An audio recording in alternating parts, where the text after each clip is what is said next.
Sa video na ito matutunghayan natin ang kwento ni Mika at ang kanyang nakakatakot na karanasan sa ilog ng Baler, Aurora. Isang tikbalang ang nag-aabang sa tubig, handang lumamon ng sino mang lalapit. Ano nga ba ang nangyari noong sinubukan ni Mika na balikan ang kanyang kabataan? Paano siya nakaligtas sa mga kamay ng tikbalang? Alamin natin ang buong kwento dito sa Creepy Pinoy Stories.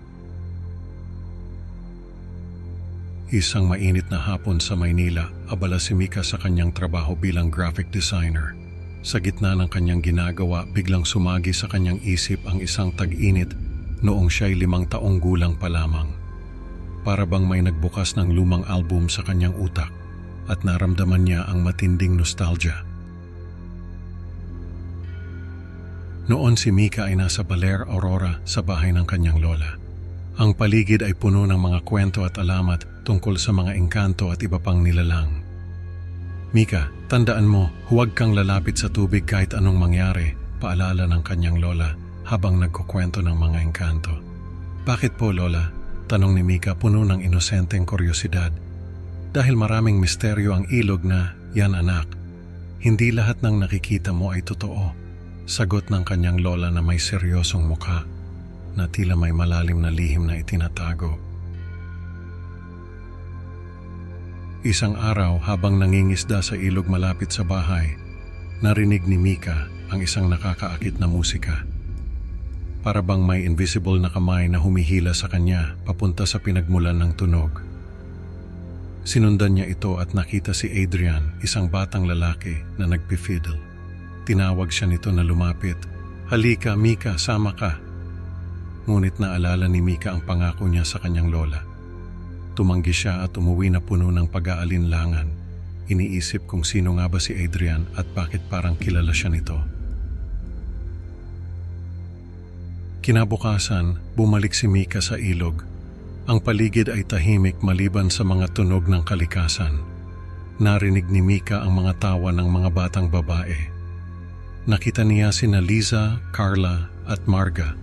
3 batang babae na tila naglalaro sa tubig at tinatawag siya na sumama sa kanila. Bakit kaya parang hindi ko sila kilala? Bulong ni Mika sa sarili. Pero dahil sa kanilang masasayang tawa, parang nawala ang kanyang pag-aalinlangan. Halika Mika, sumama ka sa amin, tawag ni Liza habang nagtatawanan. Sa kabila ng kanyang pag-aalinlangan, pumasok si Mika sa tubig. Ngunit naalala niyang hindi siya marunong lumangoy kaya't huminto siya agad. Naglaho ang mga batang babae sa ilalim ng tubig na parang bula. Ano yon? Tanong ni Mika sa sarili habang lumalabas ng tubig. Parang hindi sila totoong tao. Nagdulot ito ng kakaibang takot kay Mika, ngunit hindi niya ito ipinahalata sa kanyang lola. Tahimik siyang umuwi, nagtataka sa mga nakita. Ngunit alam niyang hindi pa dito nagtatapos ang kanyang kakaibang karanasan sa ilog. Sa 2 araw, bumalik muli si Mika sa ilog. Ang paligid ay tila mas malamig at mas madilim kaysa dati. Bakit parang iba ang pakiramdam ng lugar na to ngayon? Tanong ni Mika sa sarili habang naglalakad papunta sa ilog. Narinig ni Mika ang tunog ng kabayo. Sinundan niya ito at nakita ang isang puting kabayo na tila nag-aanyaya sa kanya na sumakay. Ang ganda ng kabayo pero bakit parang may mali? Bulong ni Mika sa sarili. Pinaliwala ni Mika ang mga babala ng kanyang lola at lumusong sa tubig para hawakan ang kabayo. Biglang nagbago ang anyo ng kabayo. Naging isang nabubulok na nilalang na may mga mata ng apoy. Nadulas si Mika at nahulog sa tubig. Nakita ang tunay na anyo ng kabayo na ngayon ay isang tikbalang. Tumakbo siya pabalik sa bahay at ikinuwento sa kanyang lola ang nakita. Lola, totoo pala ang mga kwento mo, sigaw ni Mika habang humihingal sa takot. Ipinaliwanag ng lola na ang nakita niya ay isang tikbalang, isang demonyong tubig na lumulunod ng mga biktima. Mika, huwag ka nang babalik sa ilog na iyon, babala ng kanyang lola.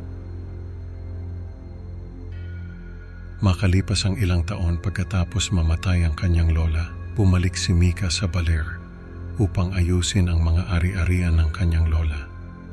Ang paligid ay puno ng mga alaala ng kanyang kabataan. Sa kanyang pag-usisa, bumalik siya sa ilog. Ang lugar ay tila mas madilim at mas nakakatakot kaysa dati. Parang may mga matang nakatingin sa akin, bulong ni Mika habang naglalakad papunta sa ilog. Dapat ba akong bumalik dito? Tanong ni Mika sa sarili, ngunit ang kuryosidad ay nagpatuloy sa kanya. Parang kahapon lang nangyari ang lahat ng ito, sabi ni Mika sa sarili, habang naglalakad papunta sa ilog. Narinig ni Mika ang parehong tunog mula sa kanyang kabataan. Sinundan niya ito at natagpuan ang parehong lugar. Ngayon ay nabubulok at nakakatakot. Lumitaw muli ang puting kabayo at tinawag siya. Bagaman may nararamdamang mali, lumapit si Mika at sumakay sa kabayo. Muling nagbago ang anyo ng kabayo, inipit si Mika at sinimulang hilahin pababa sa tubig. Hindi ako papayag na ganito lang, sigaw ni Mika habang nagpupumiglas. Lumitaw muli sina Adrian at ang mga batang babae, pero ngayon ay hindi na sila mukhang bata. Ang kanilang mga katawan ay nabubulok na at ang mga mata nila ay nagliliyab na parang apoy. Ang paligid ay puno ng mga halakhak at mga sigaw na tila galing sa impyerno. "Mika, halika na," tawag ni Adrian. Ang boses niya ay parang nagmumula sa ilalim ng lupa. Hinila ng tikbalang si Mika sa ilalim ng tubig, ngunit hindi siya sumuko. "Hindi mo ako madadala," sigaw ni Mika habang nagpupumiglas. Ang kanyang mga kamay ay kumakapit sa mga bato sa ilalim ng ilog, pilit na lumalaban sa malakas na hatak ng tikbalang. Sa gitna ng kanyang pakikipaglaban, nahawakan niya ang isang box cutter na dala niya. "Hindi mo ako matatalo," sigaw niya habang tinaga ang tikbalang. Napasigaw ang tikbalang sa sakit at ang dugo nito ay nagkulay itim at nagkaroon ng masangsang na amoy. "Ano to? Parang asido," sigaw ni Mika habang patuloy na lumalaban. Ang tubig sa paligid nila ay nagkulay itim at ang amoy ay halos hindi na niya matiis.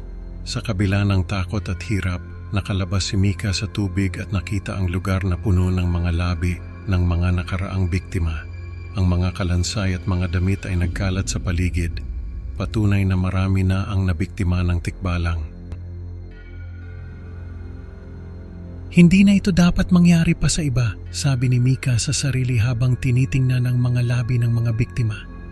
Ang kanyang puso ay puno ng galit at takot, ngunit alam niyang kailangan niyang gawin ang tama.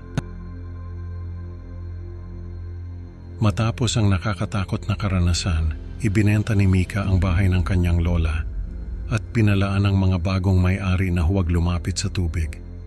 "May mga bagay na hindi dapat pinabaliwala," sabi ni Mika sa kanila. Ang kanyang mga mata ay seryoso, puno ng babala at pag-aalala. Habang paalis na si Mika, nakita niya ang isang batang lalaki na nagsasabi sa kanyang ina na babalik siya bago magtakip silim. "Parang ako noong bata pa ako," bulong ni Mika sa sarili. Ang mga alaala ng kanyang kabataan ay bumalik sa kanya at napaisip siya kung ang mga nilalang sa ilog ay patuloy pa ring naghahanap ng mga bagong biktima. "Sana'y hindi na sila makahanap pa ng iba," sabi ni Mika habang umaalis. Dala ang mga alaala ng kanyang kabataan, ngunit sa kanyang puso, alam niyang ang mga nilalang sa ilog ay hindi titigil hanggat may mga inosenteng kaluluwa na kanilang mabibiktima. Ang kwento ni Mika ay nagpapaalala sa atin na may mga bagay na hindi dapat pinabaliwala, lalo na ang mga babala ng matatanda. Salamat sa pakikinig, mga ka-Creepy Pinoy. Huwag kalimutang mag-like at subscribe para sa mas marami pang nakakatakot na kwento. Hanggang sa susunod na upload, mga kaibigan, tandaan, huwag basta-basta lumapit sa tubig. Baka may naghihintay sa inyo.